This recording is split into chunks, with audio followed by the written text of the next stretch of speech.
नमस्कार, आप देख रहे हैं गंगाजल न्यूज और मैं हूं आभा। हेमचंद जय नारायण पुरोहित चैरिटेबल ट्रस्ट के अध्यक्ष भामाशाह हेमचंद गुचिया ने फलौदी के लिए शव वाहन देने की घोषणा की है। इससे शव को दाह संस्कार के लिए ले जाने में सुविधा होगी। शहर के विस्तार और कोरोना काल में शव वाहन की कमी महसूस होने लगी थी। कुछ समय से लोग शव वाहन को लेकर चर्चा करने लगे थे और कुछ लोगों ने भामाशाह गुचिया तक ये बात भी पहुंचाई थी और शव वाहन की व्यवस्था करने का आग्रह किया था, जिसे स्वीकार करते हुए उन्होंने शव वाहन देने की घोषणा की। गुचिया के अनुज चैनसुख पुरोहित ने बताया कि शव वाहन वेद भवन को भेंट किया जाएगा। शव वाहन तैयार करने का कार्य शुरू कर दिया गया है। जनवरी माह में वाहन फलौदी पहुंचने की उम्मीद है। वाहन में शव रखने के अलावा 6 आदमियों के बैठने की व्यवस्था भी रहेगी। शहर के विस्तार के कारण भी शव वाहन की आवश्यकता महसूस हो रही थी। उल्लेखनीय है कि भामाशाह गुचिया फलौदी के मूल निवासी हैं तथा वर्तमान में मुंबई में प्रवास करते हैं। जोधपुर मार्ग पर सरकारी कॉलेज का खूबसूरत भवन भी उनकी देन है। उन्होंने 7 करोड़ की लागत से भवन बनाकर सरकार को भेंट किया था, जिसके बाद कॉलेज का नामकरण उनके पिता और पितामह जय नारायण मोहनलाल पुरोहित के नाम पर किया गया। आप जन सेवा के कार्य में सदैव ही आगे रहे हैं। सरकारी अस्पताल में मुख्य प्रवेश द्वार के अलावा ऑपरेशन थिएटर के बाहर विश्राम गृह, कंप्यूटर कक्ष का भी निर्माण इन्होंने ही करवाया है। करीब 2 दशक पूर्व उन्होंने 12.5 लाख रुपए में जमीन खरीदकर फलौदी पोखरण प्रवासी समाज सेवा संस्थान जोधपुर को दी थी। लोडिया के सीनियर स्कूल में और फलौदी के सरकारी स्कूल में फर्नीचर तो बहुत पहले ही दे चुके हैं। आदर्श विद्या मंदिर में 31 लाख की लागत से हॉल का निर्माण भी उनके द्वारा ही करवाया गया है। कोरोना काल में भी उन्होंने प्रधानमंत्री राहत कोष में 11 लाख रुपए दिए। गत वर्ष राज्य सरकार ने सरकारी कॉलेजों में स्मार्ट क्लासेस का प्रोसेस शुरू किया, तो यहाँ भी सरकारी कॉलेज में इसके निर्माण की आवश्यकता महसूस हुई। सरकार का कहना था कि भामाशाहों के सहयोग से इसका निर्माण करवाया जाए। कॉलेज प्रशासन ने इसके लिए अपील भी की, लेकिन जब कोई आगे नहीं आया तो कॉलेज प्रशासन ने हेमचंद गुचिया से ही आग्रह किया और उन्होंने करीब 25 लाख रुपए की लागत से स्मार्ट क्लास तैयार करवाई। कोरोना काल के कारण अभी तक इसका लोकार्पण भी नहीं हुआ है। वेद भवन के कार्यकारी अध्यक्ष रमेश थानवी ने बताया कि शव वाहन गरीब परिवारों के लिए बिल्कुल निःशुल्क होगा, लेकिन अन्य व्यक्तियों से नॉमिनल चार्ज वसूल किया जाएगा। इसके लिए अलग से बैंक अकाउंट खोला जाएगा। नॉमिनल चार्ज केवल इसीलिए लेने का निर्णय किया गया है क्योंकि शव वाहन के लिए एक ड्राइवर रखा जाएगा और समय समय पर मेंटेनेंस की भी आवश्यकता रहेगी। फलौदी नगर पालिका द्वारा पशु मेला मैदान के पास निर्मित प्राइवेट बस स्टैंड अब आबाद होने जा रहा है। 7 दिसंबर को पालिका अध्यक्ष पन्नालाल व्यास इसका लोकार्पण करेंगे। गत बोर्ड ने प्राइवेट बसों को एक ही स्थान से संचालित करवाने के लिए प्राइवेट बस स्टैंड बनवाया था। बस स्टैंड के चारों तरफ दीवार बनवाई गई और प्लेटफॉर्म के अलावा लेट बाथ भी बनाए गए। नगर पालिका प्राइवेट बस स्टैंड पर करीब 70 लाख रुपए व्यय कर चुकी है।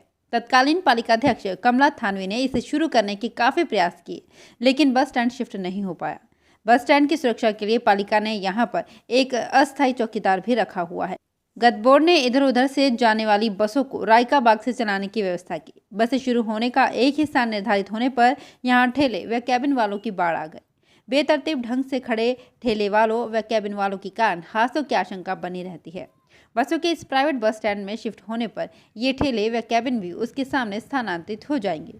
अगर ठेलों को नियंत्रित नहीं किया गया तो हालात ज़्यादा बदलने वाले नहीं हैं।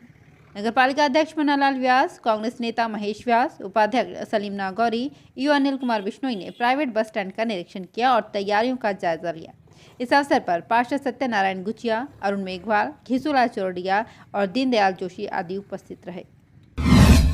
26 नवंबर से 2 दिसंबर तक मनाए गए भारतीय संविधान सप्ताह के तहत कुल 4109 कार्यक्रम आयोजित किए गए और 42,928 प्रतिभागियों द्वारा भारतीय संविधान की प्रस्तावना व संविधान में उल्लेखित मूल कर्तव्यों का वाचन किया गया।